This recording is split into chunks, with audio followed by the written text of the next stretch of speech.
Good afternoon, everybody. I hope you're surviving the heat. It's been a very, very warm day today.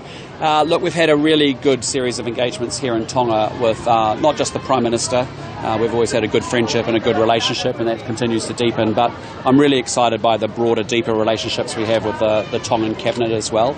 I think you can see we're very committed to the country with our investments in education and health and climate, but also in agriculture as well.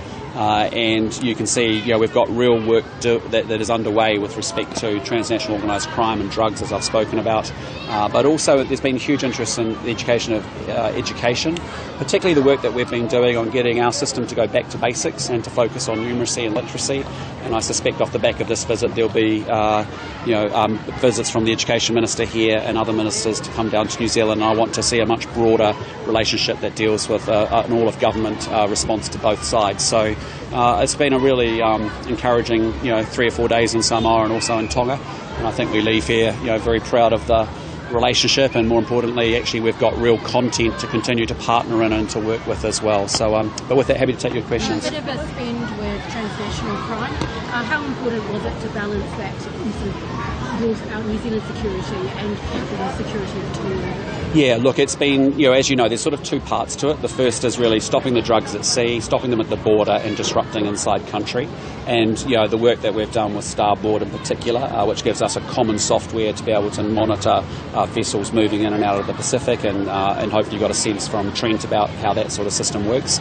And then the other part of it, which I think is important, is also getting some support through the Salvation Army into the rehabilitation services as well, because yes, we've got to stop the drugs coming into country and disrupt all of that, but we've also got to help people who are with addiction and rehabilitation services as well. How is that work affected by other nations jostling to sign their own policing laws, China in particular? Does it make it harder to... Not really. I mean, I think you see in Tonga and also in Samoa, there's a real affinity with New Zealand. You see it in our Defence Force arrangements with His Majesty Defence Forces here in Tonga, and the close association with our own New Zealand Defence Force. We've trained together. There's just a natural affinity, and so while we've had a Pacific Policing Initiative program put together, we obviously have a strong bilateral relationship as well. But more importantly, rather than just having the mechanisms, it's important to have the content to work together on. And over the last 6 to 9 months, post the Pacific Policing Initiative, and the chiefs all working much more closely together, we've really wanted to go to work on the drug side, and I'm really pleased with the progress that we're making. Do you get a sense that Samoa and Tonga are starting to get on top of it, or were these sort of initiatives and signings what will sort of help them actually get on top of it? Yeah, look, it's just relentless. I mean, we've got the narco drug families coming in from South America. They're coming in because it's an attractive market now, and that's been it's unprecedented, some of the stuff that we've been seeing. But again, you've got to come together and work together on it. And I think there's actually, you're seeing it today. With the commitment around the dogs, the commitment around the starboard, monitoring of maritime awareness and surveillance. All of those tools now are becoming available and being made available to everybody. And so we've got one common approach, whether it's Australia, New Zealand, Tonga, Samoa, Fiji. Increasingly, we want to work together, the five of us. Given Australia and New Zealand's sort of demand for drugs has helped contribute to creating the Pacific Corridor, is there a sense in your discussions today that this is sort of the least that we could really do? Well, actually, it's also impacting the communities here across the region as well, and there's some you're seeing a really big rise in HIV, in particular in some of the countries through the Pacific as well. So, really it's started from conversations that I've had on visits with different leaders in the past who have raised those concerns that they're seeing the effects of drugs in their own communities for the first time, and are very concerned about it and very alarmed about it. And so being able to have a common approach to how we tackle that, working together, I think is really important. Prime Minister, just on another topic, family has been a big theme throughout this trip. Do you think it's disingenuous, though, to have tougher visa requirements for these Pacific nations that we're calling families in 60 other countries that we have no cultural ties to? Do you think that is at all disingenuous? No, again, as I've addressed this, through the visit, obviously visas is an issue that has been raised with me with Pacific leaders for the last 2 years. But our government has been more liberal than any other previous government in opening up opportunities to make visas much easier to access at lower costs for longer duration, and also recognising Australian visas. That's been greatly appreciated across the region. As I said, we also need to have a risk-based immigration system that's smart, and that is why it has worked very well for New Zealand over a number of years under successive governments. You've seen when you don't get legal migration and you don't have a good management system, what happens in other countries and the challenges that causes. So we will continue to look at things that we can do, as we have done over the last 24 months as we go forward, to make it easier and to facilitate movement of people across the Pacific. But I think we've got our settings right. It's a smart, balanced approach. One of the arguments, I guess, from your government to not have visa-free travel is the risk of overstaying. Do you have rigorous data to back up that claim? Well, again, we look at, there's 195 countries in the world, and our immigration system is dynamic, and we are constantly assessing the risk, and it's actually a risk-based driven system. That's what drives the decisions around immigration policy. And so every country has a risk assessment that can change, it can evolve, but we're informed by that. And I think that's what's made New Zealand's immigration system very successful. I can look around the world and I can talk about the challenges that are happening in many other countries where immigration is a major issue. In New Zealand, we've got very good support for immigration amongst our own population because it's smart, it's balanced, and we manage it well. Lord Whakaunui seem less bothered by it than Laui Pamilatoa. Do you get the sense that it is a bigger concern for some Pacific nations than it is for others? Look, I mean, I know it's a big issue. You guys as media have raised it with me on this trip, but in my own conversations, there's huge appreciation for what we've done.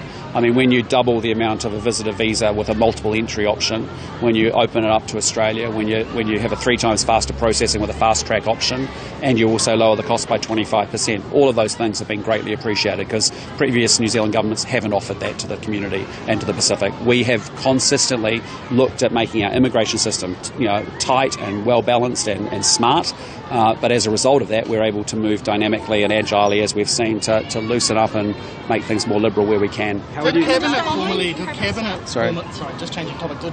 formally approve the decision to reject the WHO's pandemic rule changes? Sorry, I just haven't caught up with where we are on that at this point in time yet. It's been formally communicated to the WHO. Sorry? It's been formally communicated to the WHO. We're one of just 12 nations to reject the rules. Would you not expect to know about it? We have had discussions about that in cabinet committees, but again, I'm not sure. I just want to be sure about 1 in 12 countries and who has or hasn't. I haven't caught up with all that part of it. Following this visit, are you going to be attending PIF in Palau later this year? Yes, I hope to. Obviously, it's a little bit contingent upon the election and what's happening at that time. We'll have a look at it closer to the time. If not, we'll make sure we've got representation. And the exciting thing is that New Zealand's going to host it in 2027, and that's a marvellous opportunity because my good friend Lawrence Wong is hosting ASEAN in 2027 as well, and I want to bring the two regions together and find some mechanism to be able to do that as well. Still hasn't been confirmed that you'll No, my schedule will get confirmed closer into the time, as always. It's our protocol. So, but either way, we'll make sure we've got good representation there. Given we're part of the Troika, you'd probably be leaning towards going more than not. Well, again, to be honest, guys, as you know, we don't confirm or lock in my schedule until quite close for announcement for a number of reasons. So, yeah. Prime Minister, you going back to the education, and you mentioned going back to the basics. How important it is for you and New Zealand to back agencies such as Whaikapalu to put together resources for communities such as Tonga and Samoa? Yeah, really important. Again, what our learning is in New Zealand is if you want to bring students through that can access high-paying AI-driven jobs in the future, you kind of have to teach them to read and to do maths first. And so sometimes we get very caught up with the new and exciting rather than actually focusing on the basics. And we need to do both, obviously, and we can do both. But it's just also been important to get the kids to school, teach them maths, teach them to read. Then they've got the platform and the foundations that they need to then embrace more STEM subjects and obviously to set themselves up for a great future in an AI world. Given that Winston Peters accepted the petition for visa-free travel, have you had conversations with him following that petition presentation about visa-free travel? Well, basically our policy is very simple. It's now put into a select committee process, as you know, for the next 6 months or so. And as you said, the Minister of Immigration will receive the report back from the select committee and have a consideration at that point in time. Has your time in the Pacific given you a bit of a breather off the back of some poor polling? Oh, well, it's just my job is to get on each and every day and go out and do what I need to do. And that's when I'm out here overseas, it's really about advancing New Zealand's interests and building relationships and partnerships in a world that's pretty volatile and uncertain. And, we come away from here with a very strong set of alignment between Samoa, Tonga and New Zealand. And, that's a very important part of my job. You met with the King this morning. Yeah. That was really special. He's obviously very experienced. He's very knowledgeable on a range of topics. I won't go into the protocol as we don't divulge those conversations, but it was a real privilege and a great honour to meet with him, and we had a very, very stimulating conversation. A question from the gallery. How important is it for children of politicians, families of politicians, to be kept out of any scandals that... Look, I'm aware of the conversation back at home. I'm not going to comment on that. That's really an issue for Chris Hipkins, and I'm focused on things of the country. Families. Is it important for families to be kept out of, in general, possibly? Yeah, I think so, and that's why I won't comment on it. Helen Clark has stated yesterday that Cook Islands and New Zealand's relationship is not beyond repair. Sorry, what? Helen Clark mentioned that New Zealand and Cook Islands relationship is not beyond repair. Well, with all respect, Helen Clark was Prime Minister 20 years ago, and the world's moved on, and we don't need Helen Clark's help. Thank you very much. She said it's not beyond repair. No. I mean, I don't take advice from Helen Clark on foreign policy, firstly. I know she likes to contribute on lots of it, and she may be the Labour Party's spokesperson on foreign affairs, but she's not New Zealand's spokesperson.